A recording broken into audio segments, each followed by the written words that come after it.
Hello, I am Elijah Williams. I am a senior studying supply chain management here at NTSU. I am also an intern at Schneider Electric. I do concert security. I'm a rock climbing coach and I do research school. Very busy, right? But I want to do this topic over bird populations in Tennessee specifically. I found a really good data set for it and I thought I'd go through with it, right? So let's dive into it. I'll start off with the weather one, and as you can see, a lot of I won't say junk because to someone this is very important, but a lot of stuff that I don't need. The main things that we want here are the years, um, end and start temperatures. And what I did to utilize this in my actual Tableau project is first off, in my actual file, I changed all the Celsiuses. I did a calculation to make them all Fahrenheit, so it doesn't really mess up the numbers, right? You don't want to have a 12 degrees, 5 degrees, when at the same time of year you're having a 42, 46, right?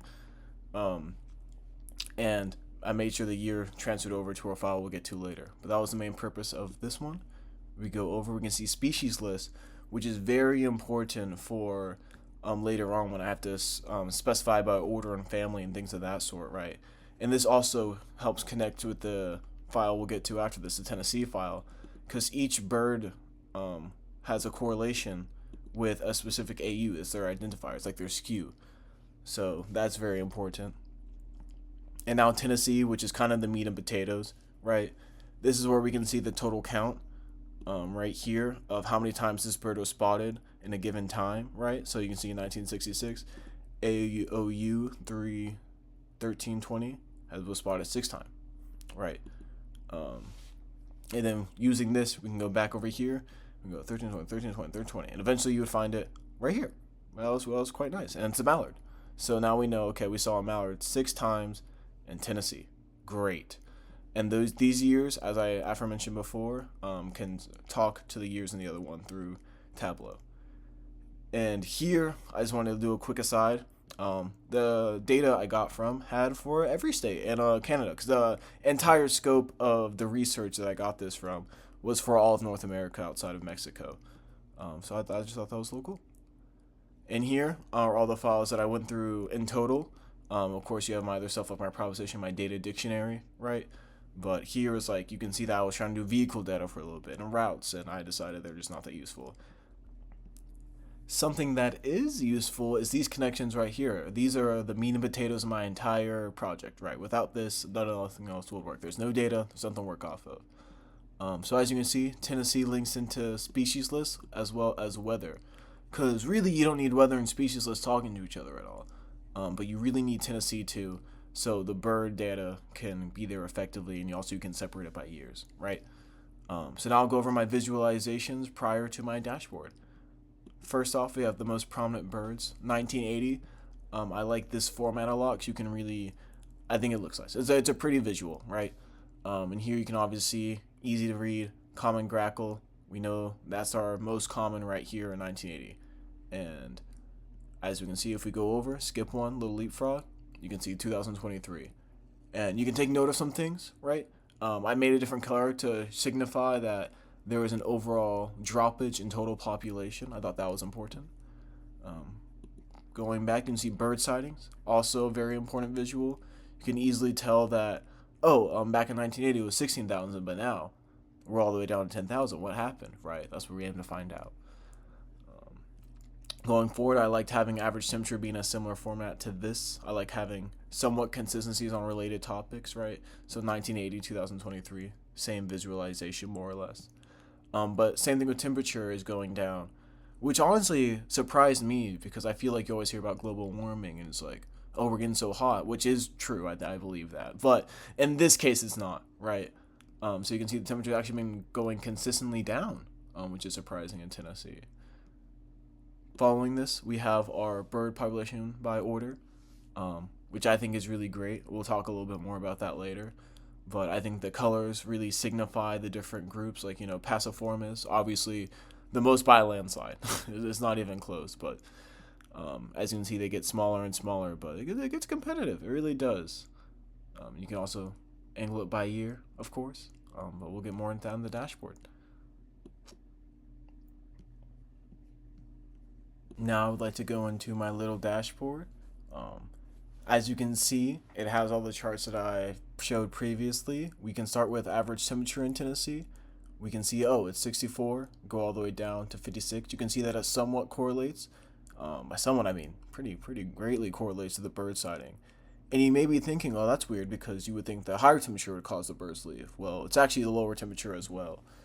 Because as you know, birds have to migrate, and they migrate toward warmer climates. And if Tennessee can't provide that to them, then obviously they're gonna go further south, right? Following this, we can see the most prominent birds from 1980 to 2023. Indigo bunting obviously gets to number 3, number 1. But what's interesting about this is that, as you can see, it's 884 here. It's actually lower on this chart. As you can see, I thought it was important to keep these charts up here, these little keys, because you go, oh, 1500 versus 714. Big difference for a year, right? We go down a little. We can see total bird population by order. This is really great because you can see an order for clarifications like what the species is, right? So you can see that passiformis is the biggest one by far. Passiformis, of course, is a bad faith argument. I can admit that because those are over 50% of all birds in total, right? But still disproportionately big comparatively. You can use this year chart right here to see it by year. So if you want to go, let's see, what was it like in 1998, right? You can go, oh, passiformis is still the GOAT, right? But maybe galliformis changed, right? That one changes a good amount back. Because as you see right there, galliformis had a lot more than pickformis. And you can even go to bird classification to compare them. So if I just want to see these guys, I go, okay, they have 900. How did they go against grooveformis, right? And you can see grooveformis, ain't nothing. There's not a single grooveformis here. But if I go to pelican formis, oh wow, that beats them out, which I think is cool that you are able to do that with this drop down. And then, of course, finisher, we have bird sighting by year. And as you can see, we touched on this later, but I also like that these are separated so you don't get them confused.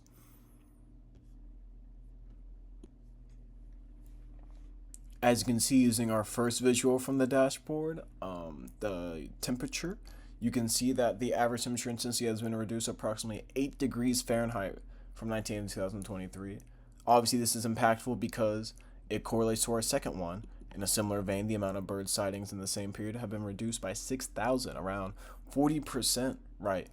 Because we start at 16,000, we go all the way down to 10,000. That's a good amount. That really is. Which is, again, disheartening to see. But we can now infer that, okay, maybe temperature does have something to do with this, right? And if we want to look at specific bird populations, like the common grackle has been reduced drastically in 40 years. Let's check that out, right? The common grackle right here, 1547. A lot. But now, only 153. What happened, right? We could assume temperature changes has had a large part in this. Maybe even urban development, right? Maybe urban development is a bigger cost leader in this than temperature. I find that probably pretty likely, right? And to our final story point, galliforms are consistently decreasing in population as the years continue. So over here, keep an eye at galliforms. Go Go right here. Oh, they lowered a bit. It's gone down 16,000. Okay. Go a little further. Oh, now we're at 7,000. Right. I just think this is interesting. Galliforms are similar to pelicans, right? My bad. Galliforms are more similar to seagulls and things of those sorts. So those are more tropical birds typically. And it's interesting that they were in Tennessee in the first place, but obviously they're decreasing due to this colder climate. Wrapping up, obviously we have to answer a question of whether or not my project answered the question that I was asking initially. And it's ironic because in a way it did. My first topic, or my first proposal for a topic, was over temperature. And then I started doing my research for school and I was like, oh, I want to see what it is with urban development. But we kind of looped around and it has been temperature, I believe, to be the biggest factor. But not in the way of it getting hot, but in getting colder, right? Just to quickly wrap things up, I think this project has done, I think it's a really great project. I think it's a great class. And I think this is really a great thing because it teaches you how to do research, how to use data sets, and obviously use Tableau. And Tableau is such a strong tool. And I am very thankful for it. Yeah.